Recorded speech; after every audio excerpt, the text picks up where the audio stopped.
Speaker, my dear colleagues, I feel a deep sense of loss, not because I joined the league that makes up the bleak statistics of unemployed Nigerians under the age of 50, but because I am walking away from relationships I have built in the last 12 years that have woven into making me the person that I am today. I can't speak about today or the future without thinking about the past. And my past is one that was built by many people. I remember very vividly coming in here, making friends with people like Honorable Dogara, Honorable Chuchu, or Forchukwebo at the time.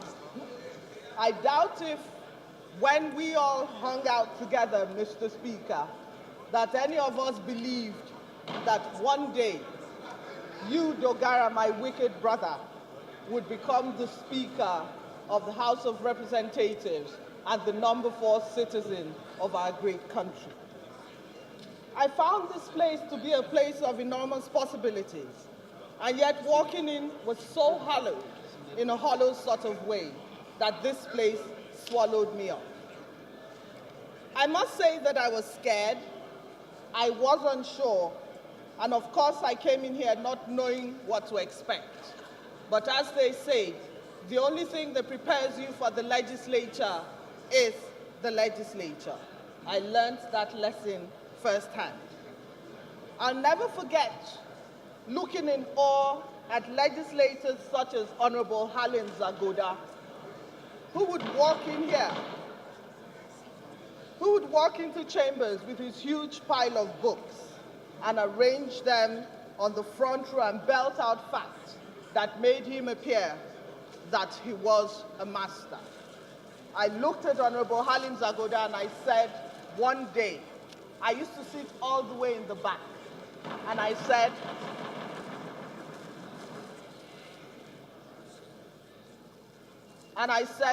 one day, I will sit in Halim Zagoda's seat.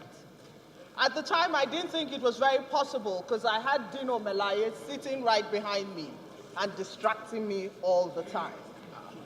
Another person who I remember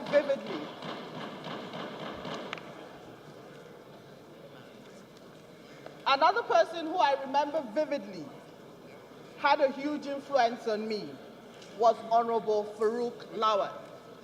In spite of what his personal fortunes, political fortunes have become, Honorable Farouk Lawan, I remember him waltzing down the aisle in his oversized Babanriga with his small voice, and he would come by and say to me, "How are you doing today?"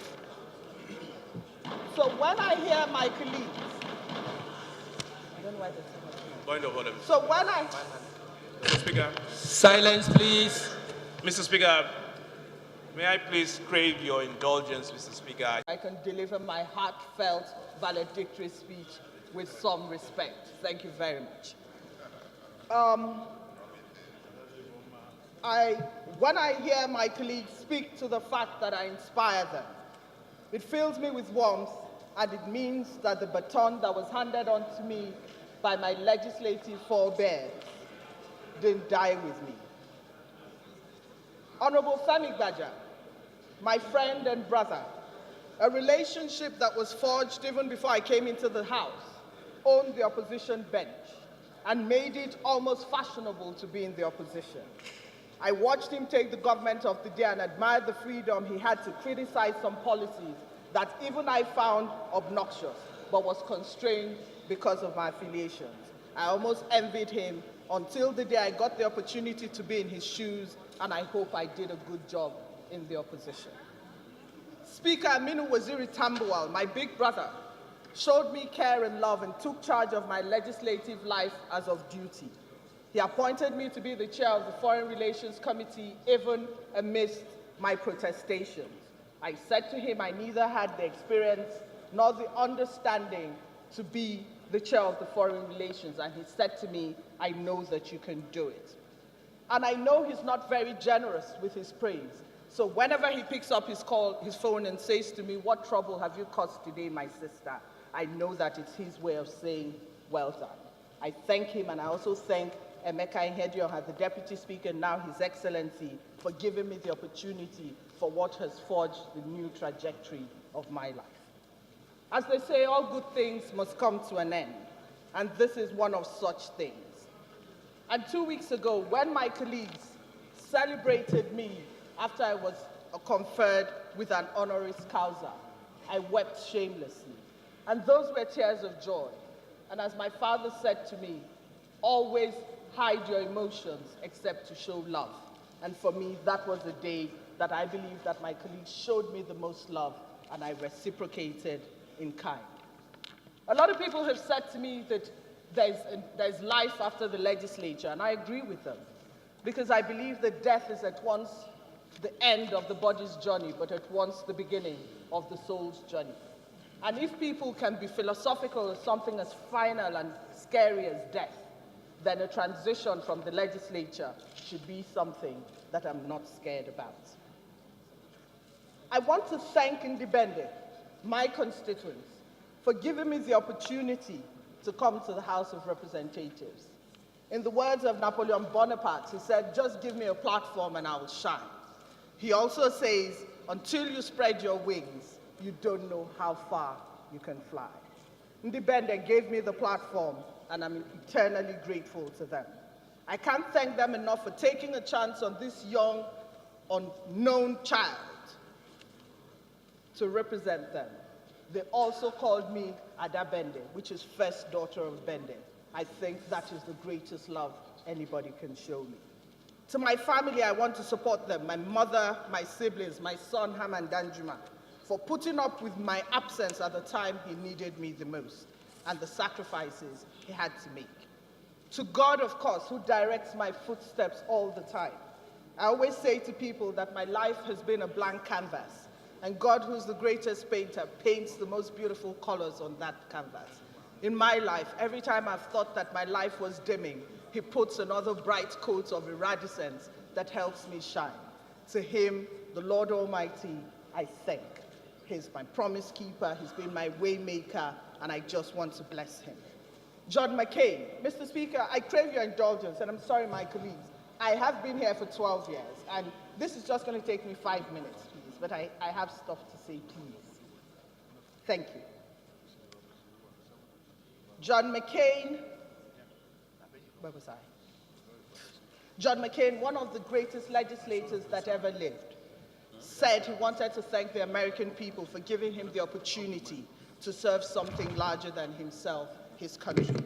I must borrow those words. I want to thank the people of Nigeria for giving me the opportunity that I even know that I had something larger than myself to serve.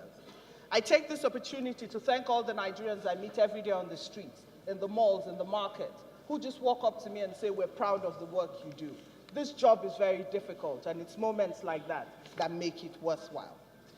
Richard Nixon, in his biography, when he was narrating the Yom Kippur Wars, said that when Golda Meir called him, in that moment, he knew the reason he was called to be the President of the United States.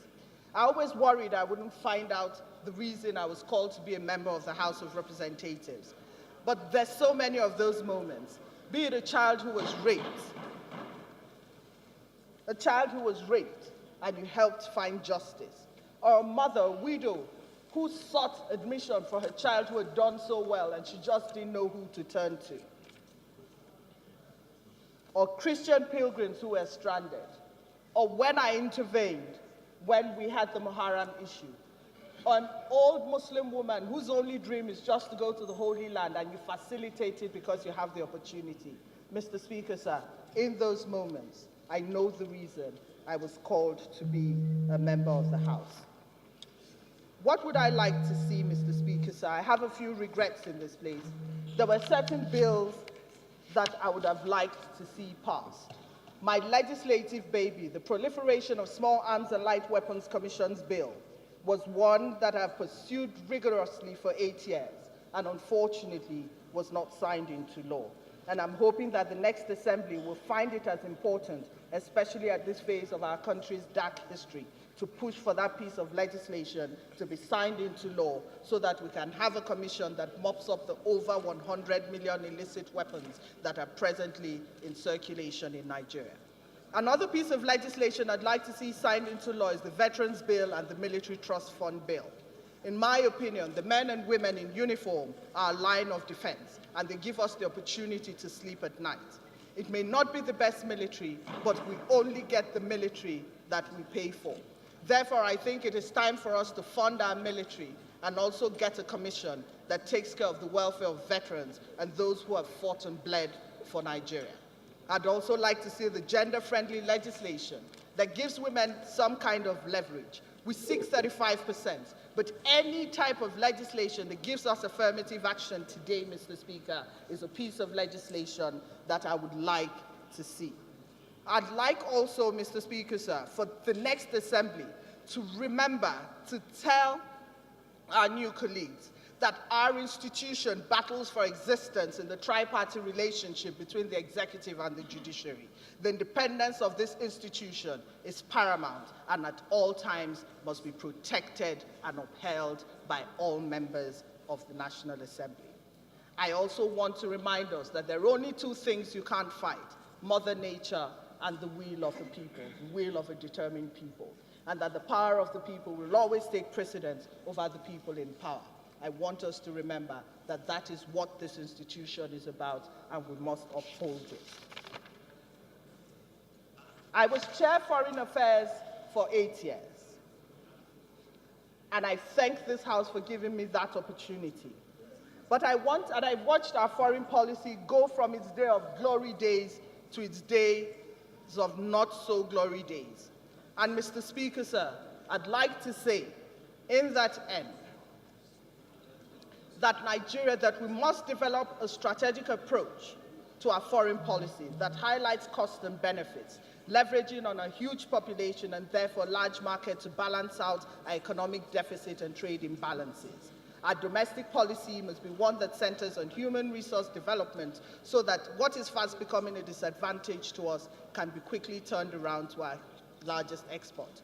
We must be reminded that foreign policy must be dynamic and must reflect our realities. The days of our big brother are almost coming to an end, and we must hold our position in the sub-region. We must be minded that our primary interest is the Nigerian people and what accrues to us by the relationships we forge. We must befriend our friends loyally. We must be reminded that while we seek deeper multilateralism, the strongest countries deepen bilateral relations, and that while personal and parochial interests will always exist, our dwindling economic realities challenge the age-long beliefs that might is right in foreign policy. We must therefore, as a country, think more strategically and formulate a foreign policy premised on balance, reciprocity, mutual respect, developed by many, believed by more, and driven by all.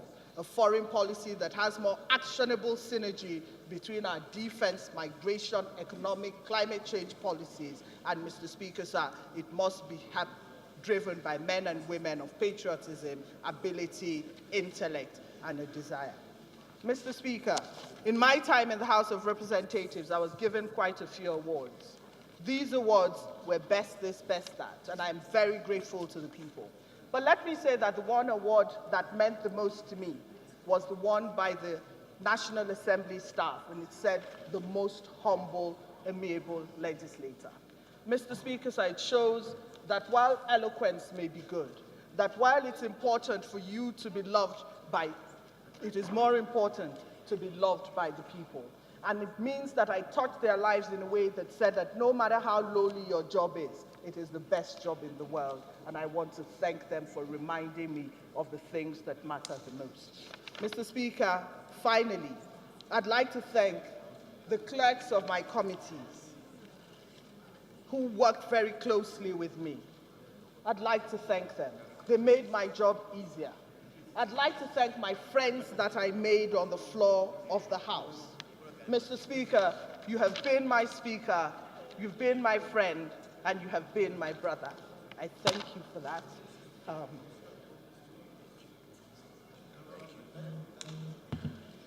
Thank you. To my guys, Honorable Betara Kotangora Abdulmumin Pwajok Chinda. What can I say? Silence, please. Farewell has the sweetest sound of reluctance. And so I shall not say goodbye. I shall say farewell.